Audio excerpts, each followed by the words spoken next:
নমস্কার বন্ধুরা, সকলকে আমার চ্যানেলে স্বাগত। রাজ্যের সমস্ত ধরনের সরকারি কর্মচারী এবং সমস্ত ধরনের পেনশনার এবং ফ্যামিলি পেনশনারদের জন্য অত্যন্ত ভালো সুখবর।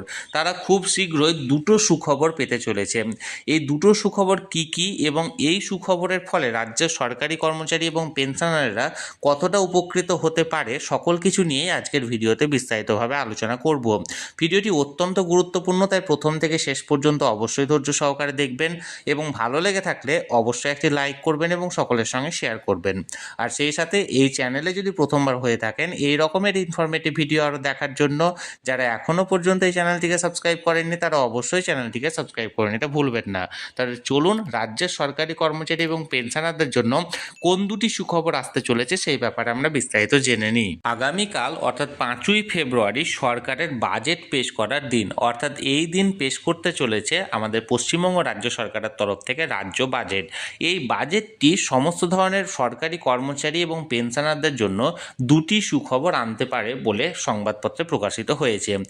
কি দুটি সুখবর? প্রথম যে সুখবরটি সেটি হলো এই বাজেটে রাজ্যের সমস্ত ধরনের সরকারি কর্মচারী এবং পেনশনারদের জন্য এক কিস্তি ডিয়ারনেস অ্যালাউন্স অর্থাৎ ডিএ ঘোষণা করা হতে পারে এবং মনে করা হচ্ছে এই ডিয়ারনেস অ্যালাউন্সের পরিমাণটি 6 থেকে 7% পর্যন্ত হতে পারে।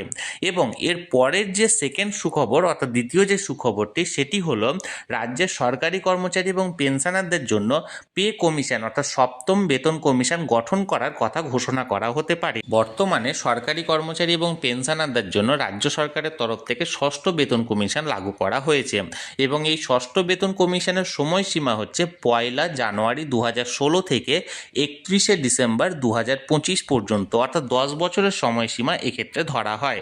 এবং এই যেহেতু 31 ডিসেম্বর এই ষষ্ঠ বেতন কমিশনের মেয়াদ শেষ হয়ে গেছে, তাই এই ফেব্রুয়ারি মাসে মনে করা হচ্ছে রাজ্যের তরফ থেকে সপ্তম বেতন কমিশন গঠন করার একটি সংবাদ বা ঘোষণা করা হতে পারে।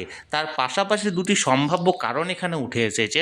যেহেতু সেন্ট্রাল গভর্নমেন্টের তরফ থেকে অষ্টম বেতন কমিশন গঠন করা ইতিমধ্যেই শুরু হয়ে গেছে, যেহেতু রাজ্যে কিছুদিনের মধ্যে বিধানসভা ভোট আছে, তাই বিধানসভা ভোটটিকে লক্ষ্য রেখে রাজ্যের সরকারি কর্মচারী এবং পেনশনারদের জন্য খুশি করতে এবছর ডিএর পাশাপাশি এখানে সপ্তম বেতন কমিশন গঠন করারও এখানে প্রস্তাব আনা হতে পারে এই বাজেটে।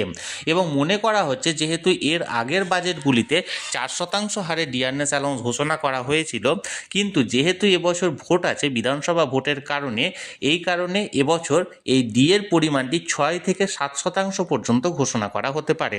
আমি সবসময়ই চোখ রেখেছি যে কোনো আপডেট আসা মাত্রই তৎক্ষণাৎ সেটা আপনাদের সঙ্গে শেয়ার করে দেওয়া হবে। তাই যারা এখনও পর্যন্ত এই চ্যানেলটির সঙ্গে যুক্ত নেই অবশ্যই চ্যানেলটিকে সাবস্ক্রাইব করে চ্যানেলটির সঙ্গে যুক্ত হয়ে যান।